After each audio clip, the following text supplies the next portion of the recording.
it wrapped around your soul with no control. You can't breathe when you're drowning underwater. There's so much water. I can't pretend that I have a strong defense. Assalamualaikum warahmatullahi wabarakatuh, Kang Bro. Ketemu mana dengan Iwan beneran Kang Mas. Cak, ini adalah balapan yang luar biasa bagi Marc Marquez, Cak. Kita sudah berikan konfirmasi semuanya ke semuanya. IWB sudah share data-data lengkap dari A sampai Z, dari bagaimana kekuatan Marquez pada tiap sektornya. Dan per hari ini ya, race hari Minggu menjadi penegas dominasi Marc Marquez, Kang Mas. Jadi Marc Marquez ini ya, sorry ya Cak ya, WB kalau melihat seperti apa Marquez saat ini sekarang ini dengan GP25 dengan Ducati, WB cukup khawatir ya. Cukup khawatirnya begini ya. Cukup khawatirnya adalah bagaimana dan seperti apa nanti record Valentino Rossi ini cukup mengkhawatirkan. Jadi teman-teman, dari kematangan Marquez, dari controlling motornya, dari bagaimana dia memanage race hari ini, maka teman-teman yang mungkin fans Valentino Rossi patut harus waspada teman-teman. Sebab kalau kita lihat, kalau IWB analisa bagaimana pergerakan Marquez, bagaimana performa Marquez yang begitu outstanding, begitu luar biasa dibandingkan dengan para rivalnya sekarang ini, maka sangat terbuka kemungkinan rekor Valentino Rossi 9 juara dunia terbuka terancam. Ini mungkin terlalu prematur dari IWB sebab kita perlu pantau seperti apa race-race berikutnya. Namun dengan melihat seperti itu hari ini, IWB harus sangat pahit katakan itu analisa pribadi. Kita buktikan nanti ya, kalau memang meleset ya mungkin belum ada luck sebagai Marc Marquez. Tapi jika melihat kondisi normal, pada kondisi yang tidak ada sesuatu hal yang spesial di sana yang bikin Marquez tumbang, maka IWB sangat yakin juara dunia 9 kali sangat terbuka akan direngkuh oleh Marc Marquez. Itu Cak ya, opening yang mungkin pahit buat fans Valentino Rossi, tapi pasti happy buat para fans Marc Marquez. Nah teman-teman semuanya, per hari ini secara meyakinkan Marc Marquez kembali menjadi juara di Aragon. Marquez berhasil membongkar, menjebol rekor, mampu menorehkan rekor, mampu menumbangkan rekor semuanya, bahkan all time record. Marquez secara meyakinkan mampu menorehkan waktu yang sangat bagus, yakni 1 menit 46,7 detik, dan itu sudah mampu menumbangkan all time record di tahun 2022 dengan gap mencapai hampir 1 detik. Ini adalah sebuah bukti di mana memang skill Marquez ternyata memang luar biasa. Teman-teman, tentu kita akan bongkar dulu untuk datanya sebelum kita membahas satu persatu, sebab IWB nggak mau nih kita ngomong tapi tanpa ada data. Jadi saya menitip saja data bongkar race hari ini di Aragon, sampai nitip di sini Cak. Nah Kang Bro, inilah hasil balapan Aragon di hari Minggu yang sudah kita tebak bahwa jawarannya adalah Marc Marquez Cak. Sekali lagi Marc Marquez yang luar biasa, mampu mengontrol race dengan sangat baik, bisa mendominasi dari awal hingga akhir, akhirnya menjuarai tak terbantahkan dan mengoleksi 25 poin. Marquez yang dikatakan sebagai Rider of the Year karena dikatakan mampu betul-betul mendominasi semuanya. Dari free practice pertama, kedua, warm up, kualifikasi, semuanya betul-betul dihantam oleh Marquez. Dan inilah yang membuat Marc secara meyakinkan akhirnya menyudahi perbedaan jawara di Aragon sejak 2021 hingga 2023. Marquez kembali mengisi teritori Aragon, Marquez kembali mendominasi, dan Aragon sejak 2024 yang dikuasai oleh Marquez, dan hingga sekarang Marquez bisa mengalahkan semuanya. Dan teman-teman semuanya, Marc Marquez akhirnya secara meyakinkan menjuarai Aragon. Dan kemudian yang kedua adalah Alex Marquez. Nah ini juga luar biasa Cak. Alex Marquez dan juga Pecco, wow, Pecco bangkit Kang Mas. IWB sudah tekankan sekali lagi kepada kalian semuanya tadi, ketika Pecco menggunakan tipe ban medium, feelingnya jauh berbeda. Feelingnya sangat-sangat luar biasa, dan kita bisa tekankan di sini bahwa Pecco hari ini very fast. Namun memang Cak, secara pace, Pecco sedikit di bawah dari Marquez bersaudara. Dan 2,029 detik dibandingkan dengan Marc Marquez. Ini cukup dekat Cak. Kemarin bagaimana Pecco yang suffering, Pecco yang mengeluh luar biasa, dan ternyata secara meyakinkan tim dari Ducati Lenovo mampu membuat perbedaan. Kita akan bahas nanti, Cak.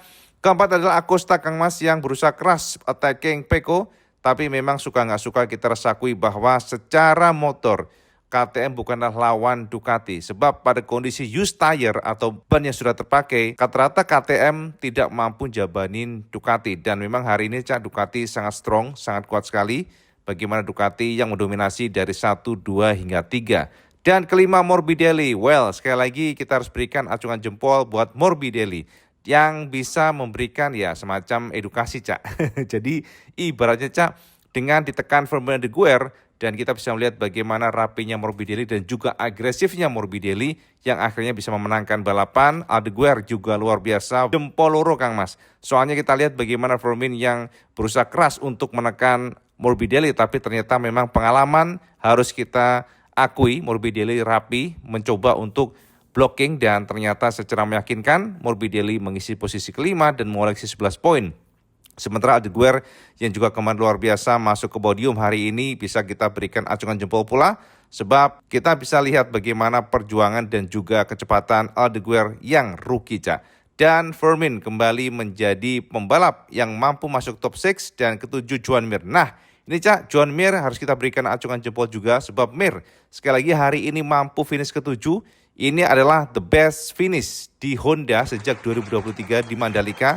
Jadi ini adalah rekod tersendiri bagi Mir yang mampu masuk top 7 dan mengoleksi 9 angka. Makanya tadi kita lihat bagaimana tim HRC yang happy banget, Cak, memberikan selamat. Ya itulah Honda sekarang, jadi 7 besar aja sudah happy.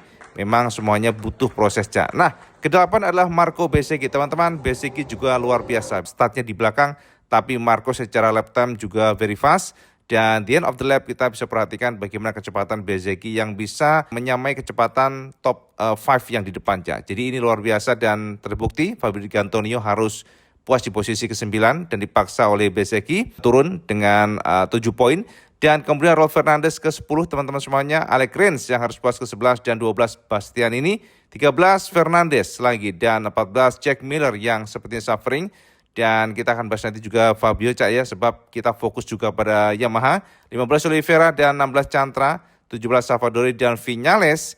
Nah ini sayang sekali, Cak, Viñales crash sehingga dia coba join, tapi dia harus puas di posisi ke-18 tanpa mengumpulkan poin sama sekali. Dan Quartararo, Cak, what happened ayat now dengan Quartararo?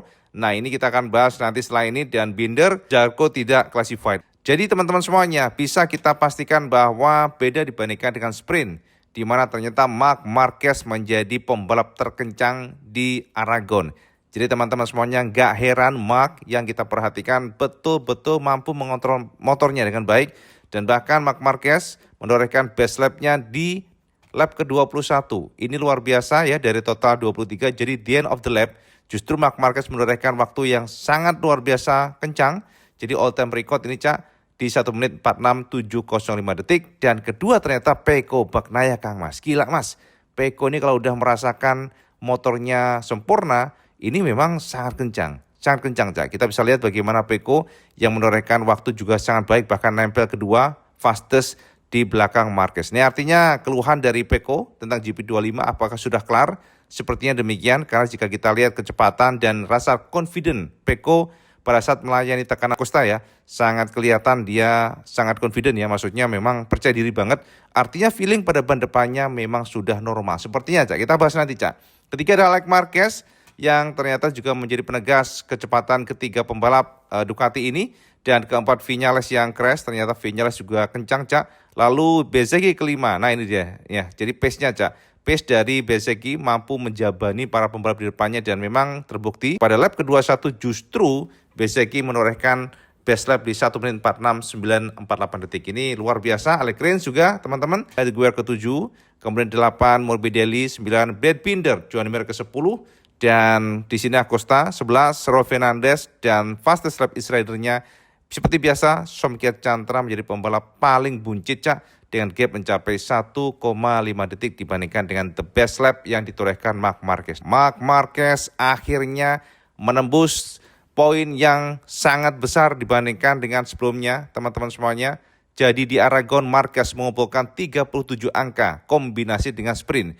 Ini sama dengan Thailand dan Argentina, teman-teman. Jadi Argentina, Thailand, dan Qatar, Marquez juga mendominasi dan mengumpulkan 37 angka, termasuk juga di Aragon, teman-teman. Jadi ini adalah sebuah fakta bahwa Marquez memang tahun ini luar biasa dengan GP25, very fast, pace-nya luar biasa, fantastik, dan ini terbukti dari poinnya 233 poin. Dan ini membuat secara poin semakin menjauh dari saudaranya Alex Marquez yang mengoleksi 201 poin. Jadi hanya dua pembalap ini, Cak, yang menjebol tembok 200 poin. Ya, sementara itu untuk gap-nya mencapai 32 angka. Nah, Pecco, Cak, harus puas di posisi ketiga dengan gap mencapai 93 poin. Jadi cukup jauh dibandingkan dengan Marquez, atau tepatnya 140 poin, dan kemudian dilanjutkan Morbidelli yang semakin naik, Cak. Morbidelli dari kemarin cukup bagus, hari ini juga bagus, sehingga Morbidelli naik ke posisi 4 untuk klasemen sementara dan 115 poin, Cak. Dan kemudian Fabrizio Antonio 99, jadi memang kedua VR46 ini luar biasa. Lalu Zarco ke-6 dan Bezzecchi akhirnya mendekati. Akhirnya ke-7, Cak, dan 8 Acosta, Adeguer 9, Quartararo 10 karena crash hari ini, Viñales 11, dan kemudian Ogura 12, Marini. Dilanjutkan yang paling terakhir adalah seperti biasa Jorge Martin. Dan teman-teman, seperti yang kita sudah share tadi, klasemen sementara konstruktor maksudnya, Ducati menguasai, brand kedua adalah Honda, KTM ketiga, dan Aprilia keempat, kemudian Yamaha paling terakhir, dan untuk tim adalah Ducati Lenovo, kemudian Gresini kedua, Pertamina ketiga, Red Bull KTM keempat, dan LCR Honda 5, Monster Energy Yamaha ke-6, Aprilia Racing 7, dan yang paling terakhir adalah Prima Pramac Yamaha MotoGP. Ini, Cak, klasemen sementara setelah Marc Marquez menjadi juara di Aragon, dan ini adalah fakta di mana Marc memang semakin jauh dibandingkan dengan para rivalnya, Cak. Nah, jadi ngono Kang Mas ya, sudah padang jinglang terang benderang ya. Jadi memang teman-teman, jika kita melihat dari time yang sudah ditorehkan masing-masing pembalap, bisa kita simpulkan bahwa Marc Marquez unbeatable, Alex Marquez luar biasa, dan Pecco Bagnaia unjuk gigi. Jadi Pecco sudah mampu bangkit, Pecco sudah mampu merasakan feelingnya. Kelihatan banget bagaimana dia mampu meredam attacking dari Pedro Acosta. Artinya memang confidence-nya sudah kembali, Cak. Dan keluhan-keluhan tentang GP25 nggak terbukti. Nyatanya dia bisa menorehkan record yang luar biasa dengan posisi kedua di belakang Marquez. Nah, teman-teman, pada saat kita lihat balapan tadi, pelan dan pasti, dan memang pernyataan dari Marquez adalah dia pengen fokus. Marc mengatakan dia tidak ingin terjadi kesalahan yang kedua setelah Austin, ya, kemarin di tahun kemarin, karena bagaimanapun secara di atas kertas ya, saya kalkulasi Marc memang sangat kuat di Austin, akan tetapi dia crash melakukan kesalahan, dan hari ini di Aragon demikian. Dia sudah memberikan konfirmasi ke media sebelum race bahwa dia ingin fokus ya. Jadi di sini, Cak, dia ingin fokus, dia tidak ingin terlalu over ya. Jadi over untuk race-nya, sebab jika itu dilakukan potensi untuk crash terbuka. Makanya teman-teman semuanya, pertama, beda dengan yang kemarin ya, Marquez hari ini start dengan sangat bagus, Cak. Startnya mulus banget dan langsung leading, kemudian dia hanya coba memanage bannya. Jadi informasi yang kita dapatkan memang Marc mencoba memanage atau mengatur bannya supaya degradasi atau pengikisan itu nggak terlalu parah. Hari ini, Cak, para pembalap Ducati mayoritas menggunakan tipe ban medium ya, kecuali untuk Acosta dengan KTM-nya menggunakan ban depan hard, dan ternyata dengan tipe ban hard tidak cukup untuk menyerang Pecco pada the end of the lap. Sebab teman-teman harus kita akui, manajemen elektronik dari KTM masih di bawah Ducati, dan Ducati sangat-sangat kuat jika sudah menggunakan used tire. Motornya rata-rata bagus banget, Cak. Jadi ketika para tim lainnya sudah kehabisan bahan, rata-rata Ducati masih bisa memanage bannya, itu masih punya grip. Dan itulah kenapa Acosta hari ini harus puas di posisi keempat di belakang Pecco, walaupun sempat attacking di awal. Nah, kembali lagi kepada yang depan, Cak. Marquez, jika IWP perhatikan, sebenarnya bisa nge-push lagi dari yang sudah ada sekarang. Yang tadi maksudnya.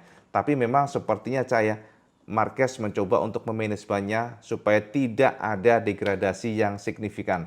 Dan ingat, Cak, temperatur ban juga menjadi salah satu hal yang krusial, sehingga informasinya yang kita dapatkan sebelum Marc, ya, jadi sebelum Marc terjun untuk start hari ini, ada konfirmasi, ada informasi bahwa secara tekanan bannya sudah disetting agak tinggi, Cak. Sebab jika tidak demikian ya, diprediksi Marc temperaturnya akan turun ya, tekanan ban turun, dan itu akan mengancam untuk penalti 16 detik ke belakang. Makanya request dari Marc kepada timnya, dia akan mencoba langsung di depan, dan itu artinya tim harus betul-betul mengukur tekanan bannya agak tinggi dari biasanya. Jadi harus minimal 1,8 bar, dan itu betul-betul dipasang sedikit di atas itu, Cak. Jadi itu yang membuat akhirnya Marquez aman, sebab jika tidak dipasang pada posisi yang tinggi takutnya di depan terus, maka akan ada penurunan tekanan ban dan itu akan mengancam penalti. Jadi secara kinerja semuanya hari ini well done buat Marquez. Hari ini luar biasa buat tim Ducati Lenovo, termasuk juga Alex Marquez. Teman-teman, Alex adalah pembalap yang rapi banget. Dari sini bisa kita simpulkan bagaimana kuatnya GP24, karena kita tahu Alex kurang mengkilap di GP23. Walaupun kemarin kita lihat Marquez mampu juara di Aragon dengan GP23, tapi ternyata memang hari ini Alex menggunakan GP24 begitu sangat rapi dan very fast. Terbukti Pecco sempat mencoba menekan, Pecco sempat mendekati 0,4 detik, tapi dia realistis bahwa secara speed memang untuk Alex sedikit lebih baik dibandingkan dengan Pecco. Nah, Pecco kembali lagi, Cak. Ini adalah sebuah surprise yang luar biasa. WB juga happy sebab kemarin kita lihat sprintnya juga, aduh melas Kang Mas, lihat mukanya Pecco itu pada saat habis sprint melas banget, apalagi yang istrinya, Cak. Aduh, itu sampai kayak bengong ya. Jadi kita merasa tuh kayak terenyuh ya. Makanya hari ini ada senyum di wajah Pecco. Dan Pecco mengatakan bahwa hari ini dia juga happy sebab feelingnya sudah kembali. Sekali lagi, ada beberapa settingan, ada beberapa terobosan, dan teman-teman memang ada requestan kemarin dari Pecco Bagnaia agar timnya mengganti suspensinya dengan fork yang lebih panjang, tapi tidak berhasil dan dikembalikan ke standarnya. Jadi memang Pecco itu mencoba dan mencoba, Cak. Bahkan tangki untuk sprint pun juga pernah diganti, sama tahu sendiri kan, karena dia mengeluh dengan geometri dan distribution weight-nya, di mana dia merasa dengan menggunakan tangki kecil, motornya untuk pengendaliannya itu berbeda, jadi nggak nyaman. Makanya dari Ducati sudah mengembangkan tangki yang kecil dan sempat dipasang pada motor Pecco pada saat sprint race, tapi ternyata Pecco nggak suka sehingga dikembalikan lagi kepada bentuk aslinya. Nah, dan itu juga dilakukan oleh Pecco di komponen yang lain, yakni fungsi dari forknya, jadi suspensinya, karena dia merasa entry corner tidak pede dan dia menggunakan suspensi yang agak panjang, tapi ternyata nggak berhasil dan dikembalikan ke semula. Nah, hari ini dia kencang. Ini artinya sepertinya timnya menemukan sesuatu, Cak, yang bisa membuat rasa PD Pecco itu kembali. Nah, sayang kita belum mendapatkan kisi-kisi yang jelas apa kira-kira yang dilakukan atau gebrakan dari tim Pecco, tapi sepertinya mungkin settingan-settingan yang mengarah bagaimana supaya Pecco confident. Nah, dari sini bisa kita simpulkan, Cak, bahwa sepertinya GP25 ini sebenarnya ya adalah motor yang bagus. Kelihatan bagaimana untuk powernya yang sedikit lebih baik dibandingkan dengan GP24. Dan memang sejauh ini keluhan dari Pecco hanyalah entry corner.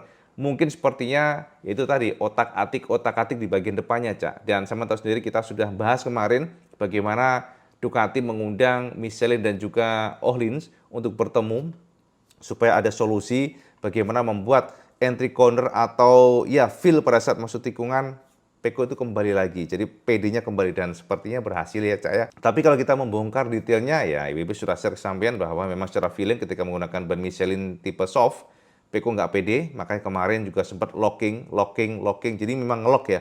Pada saat hard braking, depannya ngelock, berkali-kali demikian, tapi hari ini nggak, menggunakan tipe ban depan medium, belakang medium, ternyata secara feeling is fantastic. Jadi congratulations buat Pecco yang mampu di posisi ketiga dan hanya terpaut 0,2 detik dibandingkan dengan Marquez. Ini adalah improvement yang luar biasa. Nah, bagaimana dengan lainnya, Cak? IWP akan fokus kepada, nah yang penting ini, Cak, kepada Fabio Quartararo. Teman-teman, Fabio hari ini crash, ya.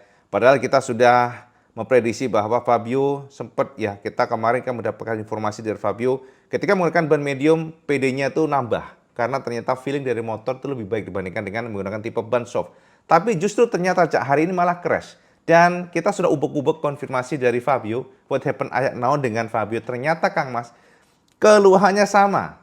Jadi ketika menggunakan ban medium, ternyata penyakit chatter itu nggak hilang, Cak. Itu konfirmasi yang kita dapatkan ya. Jadi justru saat menggunakan ban medium, nih ini katanya dari Fabio nih ya, IWB simpulkan aja. Jadi konfirmasi ketika ditanya media hari ini, ternyata setelah menggunakan ban medium, nggak hanya chatter, tapi ban depannya juga ngelok. Jadi pada saat ngerem ngelok, pada saat belakangnya dibuka gasnya ternyata ada spin. Jadi semuanya itu terasa nggak enak. Itu kata Fabio Quartararo. Makanya motornya nggak bisa dikendarai. Itu kata Fabio. Ini kata-kata Fabio ya. Kata dia adalah same as yesterday, chatter on the rear, locking on the front, no grip. Udah no grip, chatter, getaran ya, ban belakangnya, terus pada saat ngerem itu selalu ngelok atau ngunci. Jadi menurut informasi dari Fabio, itu adalah sebuah kondisi yang aneh, quite strange kata dia. Tim dari Yamaha berusaha keras untuk mencari tahu apa yang terjadi. Sebab ternyata konsistensi M1 itu nggak rata, Cak. Kadang-kadang di sirkuit ini bagus, kayak Silverstone kemarin, tapi di Aragon hancur. Itu sekelas informasi buat sampean, dan congratulations juga buat Honda, yang sepertinya juga improve, walaupun ya not much lah ya, tidak banyak lah. Tapi ya sebenarnya juga cocok buat Honda sih, Cak, karena kita tahu sendiri bahwa Marquez di Aragon juga luar biasa di masa lalu. Sekali lagi, itu adalah informasi buat sampean. Dan mohon maaf kalau IB tadi sudah sempat membuka mengenai analisa pribadi tentang terancamnya rekod Valentino Rossi. Karena kenapa, Cak? Ya, itu tadi, Cak. Beberapa fakta bagaimana Marquez yang sangat rapi, Marquez yang mampu membuat perbedaan walaupun dia crash 2 kali. Dan ingat, Cak, ini ada pernyataan dari Bezzecchi, Marco Bezzecchi, yang secara frontal memberikan penuturannya bahwa Marquez memberikan gap yang besar di masa lalu dengan Honda. Itu sudah hal yang biasa. Artinya memang Marquez di masa lalu pun sangat dominan dengan Hondanya. Di masa lalu ya, mungkin jauh di belakang. Itu hal yang wajar. Tapi bagi Bezzecchi, dengan sekarang yang terjadi ini nggak wajar. Dengan performa motor yang secara level itu sangat mirip, apa yang dilakukan oleh Marquez memang extraordinary. Itu kata Bezzecchi. Makanya semuanya akan berusaha keras untuk mengalahkan Marquez. Dan tentu saja Aragon memang teritori Marquez. Dan kita intip seperti apa next untuk race-nya, apakah Marquez batas tangguh itu. Tapi yang jelas, apapun itu Kang Mas, Marquez is Marquez. Marquez mengoreksi 233 poin, dan kedua adalah Alex Marquez dengan 201 poin. Sementara Pecco dengan 140 poin. Jelas ini adalah sebuah potensi di mana Marc Marquez jika bisa memanage dengan baik, sangat terbuka menjadi juara dunia di 2025, yang artinya secara rekod akan mampu jabani Valentino Rossi dengan 9 kali juara dunia, sebab sekarang Marc Marquez sudah mengoleksi 8 kali juara dunia. Nah, sekarang sampean komen, Cak, di bawah ini. Apakah sampean PD Marquez akan juara dunia tahun ini? Walaupun kita terlalu prematur, cuma tebak-tebakan aja. Dan mungkin apakah sampean juga salah satu orang yang percaya bahwa Marquez nggak akan mungkin mampu mengalahkan Valentino Rossi? Sampean komen di bawah. Dan seperti biasa, kalau sampean suka video ini, sampean like, share, dan subscribe. Ojo lali Kang Mas, sama sholat 5 waktu, karena itu yang paling penting. Assalamualaikum warahmatullahi wabarakatuh. Salam segendes.